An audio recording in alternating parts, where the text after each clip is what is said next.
This is kind of a reply to the Modern Mystic and his video on what for, and his explanation about happenings in the universe. There appears to be will, but there is no will. There appears to be even anger, but there is no anger. It's just named afterwards. Everything just happens because things are happening, and then there could be a naming afterwards. And even the naming afterwards is just a thing that happens, and the naming can be named a naming. Everything is just an ongoing clusterfuck of happenings. Everything, absolutely everything. But obviously, because it makes things happen, it makes for an appearance of things. And we can name patterns, groups of appearances of things as things.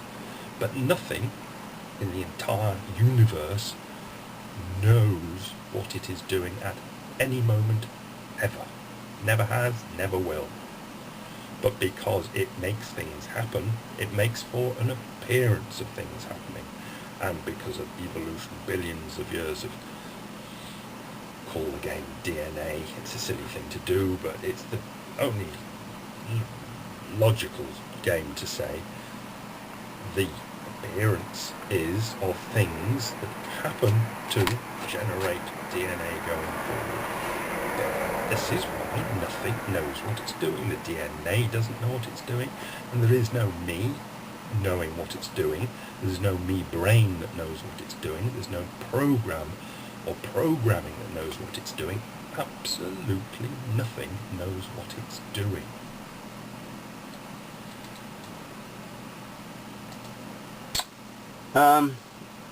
Yeah, I think that's a good way of approaching it, but one, I think the element missing from this, or I think what could be misinterpreted, is that the vast majority of happenings that happen don't get recorded in the DNA. So if in biology the happening is a mutation in a gene or whatever, and that can or doesn't have have an effect on the function of that organism. If you have a population of these things and a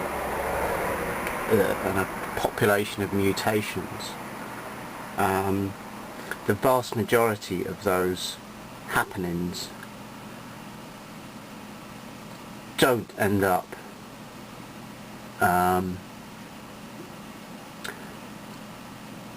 being passed on into the future.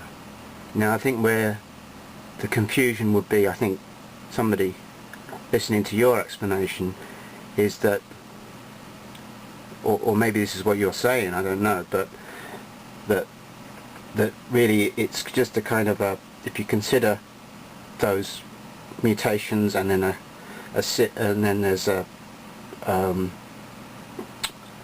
some of those are a lucky few and they get through to the next generation and so on, that this is some kind of random walk, and that a biologist after the event would say, right, well, if we follow this random walk back, we can make up a narrative of what's been going on here. That isn't how it works. It might do, but I think we have a better explanation. I think a random walk explanation doesn't explain things like complexity or whatever. It might explain very small events, but those very, very small events don't add up to something as complex as a cell, let alone anything like the brain. I mean, the way it works is, you know, a mutation happens. It just so happens that a mutation happens, and it just so happens that it may have some effect on function in a particular context, and that if you have a population of such mutations in the particular context that those mutations are occurring, the vast majority of those mutations are either going to have no effect on function or a deleterious effect on function.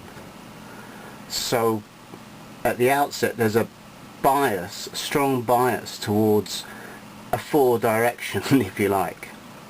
Even though it's, you know, the mutation is not happening for something, of a population of mutations happening for no reason, there is going to be a bias in a forward direction